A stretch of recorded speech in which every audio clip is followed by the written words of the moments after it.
So, you need to buy a car part online. It should be simple, right? But we all know it can feel like a total minefield, just packed with fakes and super low quality knockoffs. The big question is, how do you find the right part without getting taken for a ride? Well, we're going to break down exactly how you can navigate all this like a pro. And you got to ask yourself this, especially when you see a price that seems almost too good to be true. I mean, how can you be absolutely sure that what you're buying is a genuine part that's actually going to work and not some piece of junk that's going to fail in a few weeks and leave you stranded on the side of the road?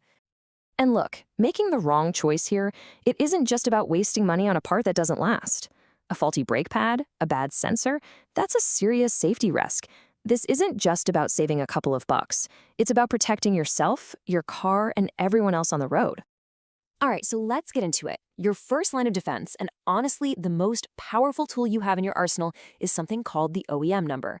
This is where you have to start, every single time. No exceptions. I love this definition. It's a fingerprint. It really is. This unique code is stamped on the original part by the manufacturer. If you can find the OEM number on your old part and match it perfectly to the new one you're looking at, you've basically guaranteed it's going to be compatible and authentic. It's that powerful. Let's look at a real-world example here with David from New York. He needed a new mass airflow sensor. Now, he could have just grabbed a cheap $45 one that vaguely claimed to fit his model. Instead, he took the time, matched the OEM number from his old part, and got the real deal for 89 bucks. And guess what? That cheap part would have failed, for sure. The correct one, it delivered reliable performance right out of the box. So if you take one thing away from this first part, let it be this golden rule.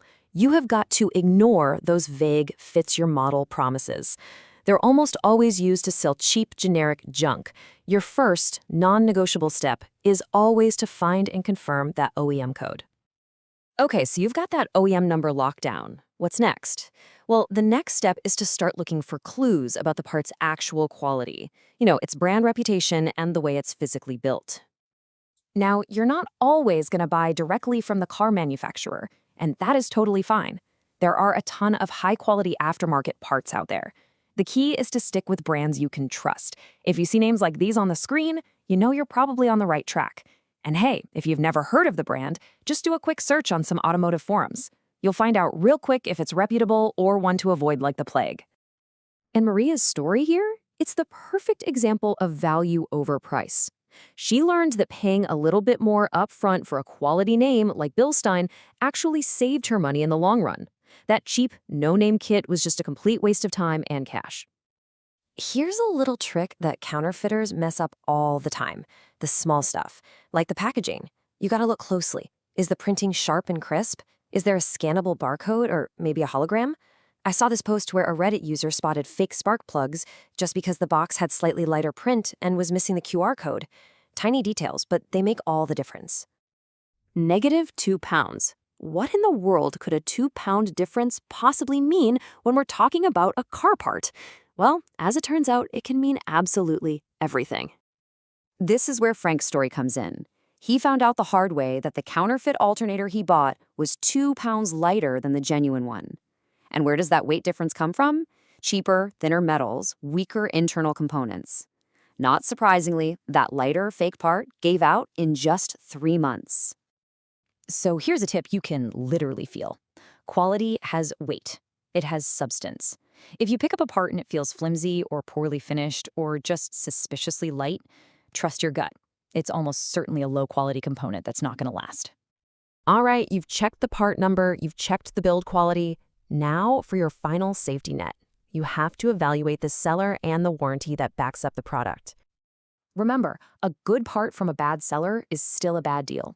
So before you even think about clicking that buy button, just run through this quick mental checklist. High positive feedback is a must, like 95% or more. A clear return policy shows they actually stand by their product. And real photos, that proves they have the item in their hands, not just a generic picture they swiped from the internet. This is exactly why that check matters so much.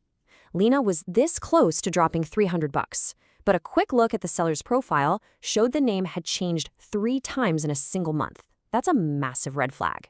Reputable sellers have nothing to hide. Shady ones are always covering their tracks. Okay, but what's the #1 absolute walk away right now red flag? The one thing that should make you close the tab immediately. This is it. No returns and no warranty. It's basically the seller screaming at you that they have zero confidence in what they're selling. They know it's probably junk, and they're making sure that once you've paid them, it becomes your problem, not theirs. Think of it this way.